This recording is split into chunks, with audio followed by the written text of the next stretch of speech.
బేసిక్గా సింపుల్గా చెప్పాలంటే అమెరికాకి బిన్ లాడెన్ ఎట్లాగో మన భారతదేశానికి ఈ మసూద్ అజర్ గడు ఒకడు అనమాట. వీడు అట్లాగా మహమ్మద్ మసూద్ అజర్ అల్వి, ఇది వీడి పేరు. 68లో పాకిస్తానీ యొక్క మిలిటెంట్, అంటే 68లో పుట్టాడు. ఆ తర్వాత ఒక మిలిటెంట్ లీడర్గా ఎదిగాడు. జైష్ ఏ మహమ్మద్ అనే ఒక మిలిటెంట్ ఆర్గనైజేషన్, అంటే తీవ్రవాద సంస్థకి, బ్యాన్ చేయబడ్డ తీవ్రవాద సంస్థకి, ఇస్లామిక్ టెర్రరిజం సంబంధించినటువంటి సంస్థ, దీనికి వీడు హెడ్. జిహాద్ అనేటువంటి పవిత్ర యుద్ధం అని ఖురాన్లో చెప్పినా దాన్ని అత్యంత వైలెంట్గా తయారు చేసినటువంటి దరిద్రగొట్ట టెర్రరిస్టుల్లో ముఖ్యమైనటువంటి వాడు. ఈ జిహాద్ని మీకు యూరోపు ఇలాంటి ప్రాంతాలకు కూడా తీసుకెళ్ళి సక్సెస్ఫుల్గా చేసిన ఒక ఇంటర్నేషనల్ టెర్రరిస్ట్ అని చెప్పాలి వీడి గురించి. అయితే ఇది పుట్టిందంతా బహవల్పూర్లో. మొన్న బహవల్పూర్లో ఈడింటి మీద వేస్తే వాళ్ళ ఫ్యామిలీ చాలామంది చచ్చిపోయారు. పాకిస్తాన్ గవర్నమెంట్ ఆ కుటుంబానికి 14 కోట్ల నష్టపరిహారం ఇస్తుందని కూడా వార్తలు అయితే వచ్చాయి. దానికి సాలిడ్ సోర్స్ అయితే లేదు, కానీ మొత్తానికి అది. ఈ మదర్సాలు ఉంటాయి కదా, ఇస్లాం సంబంధించినటువంటి మన వేద పాఠశాలలాగా క్రిస్టియన్స్కి ఉండే క్రిస్టియన్ మిషనరీస్ లాగా అట్లాగే మదర్సాలు కూడా ఉంటాయి. నిజానికి చాలా మంచి విషయాలు చెప్తారు, ఖురాన్లో మంచి విషయాలు, ఎలా బతకాలి ఇవన్నీ చెప్తారు. అలాంటిది ఆ మదర్సాలని టెర్రరిస్టులు తయారు చేసే ట్రైనింగ్ క్యాంపులు, జిహాద్ ట్రైనింగ్ క్యాంపుల్లో తయారు చేస్తాం స్టార్ట్ చేసిందే వీడు. అసలు సోవియట్ ఆఫ్ఘన్ వార్ జరుగుతున్నప్పుడు కూడా చాలా యాక్టివ్గా పార్టిసిపేట్ చేసేవాడు అప్పట్లో. ఇలా ఇంటర్నేషనల్ టెర్రరిస్ట్గా ఉన్న వీడు చాలా రకాల అటాక్స్ అవన్నీ చేశాడు భారతదేశంలో. అందుకు గాను శ్రీనగర్ వచ్చినప్పుడు 1994లో ఈయన్ని పట్టుకుంది ఇండియన్ గవర్నమెంట్.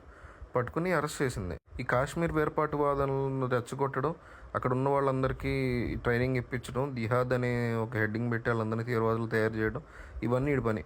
సో పట్టుకున్నారు ఈయన్ని. సో 94 ఇయర్ స్టార్టింగ్లో పట్టుకుంటే 95 జూలైలో ఒక ఈడి బ్యాచ్ ఉంటారు కదా, వాళ్ళు టెర్రరిస్టులు జమ్మూ కాశ్మీర్లో పెద్ద కిడ్నాప్ చేసి, ఫారినర్ టూరిస్టులు 6 కిడ్నాప్ చేసి వాళ్ళని చంపేస్తాము ఈయన్ని గడక వదలపోతే అని చాలా పెద్ద రచ్చ చేశారు. అయితే డిమాండ్స్ ఏం నెరవేరలేదు. ఆ తర్వాత వ్యవహారం కూడా ముగిసిపోయింది. హోస్టేజ్ ఏమైపోయారో తెలియదు, ఒకడు మాత్రం తప్పించుకున్నాడు హోస్టేజ్లో. ఆ తర్వాత డిసెంబర్ 1999లో మీకు గుర్తుంటే ఇండియన్ ఎయిర్లైన్స్ కాఠ్మండు హైజాక్ అంటారు. కాఠ్మండు మన నేపాల్లోని కాఠ్మండు నుంచి న్యూఢిల్లీ వస్తున్నటువంటి దీన్ని కాందహార్ హైజాక్ అంటారు, కాఠ్మండు కాదు సారీ.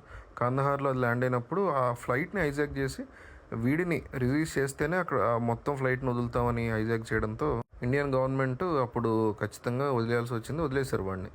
ఇప్పుడు ఇండియన్ గవర్నమెంట్లో కీలక పొజిషన్లో ఉన్న అజిత్ దోవల్ దగ్గర నుంచి అందరూ కూడా చాలా డిప్లొమాటిక్ ఫెయిల్యూర్, అటు వదిలి ఉండాల్సింది కాదనే వాళ్ళు ఉన్నారు. ఆ తర్వాత వీడు అప్పుడు జైషే మహమ్మద్ని స్థాపించి తర్వాత ISI inter service intelligence centre, ఈ రకమైన తీవ్రవాదాన్ని బాగా పెంచి పోషించాడు. ఒసామా బిన్ లాడెన్ సృష్టికి కూడా వీడే కారణం అని చెప్తారు. ఒసామా బిన్ లాడెన్ చాలాసార్లు కాపాడే ప్రయత్నం చేశాడు.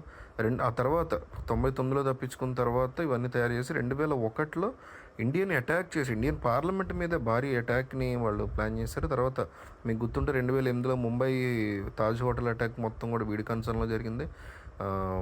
ఇండియన్ పార్లమెంట్ అటాక్ 2001, 2008లో ముంబై తాజ్ హోటల్, ఆ తర్వాత చిన్న అటాక్స్ జరిగాయి.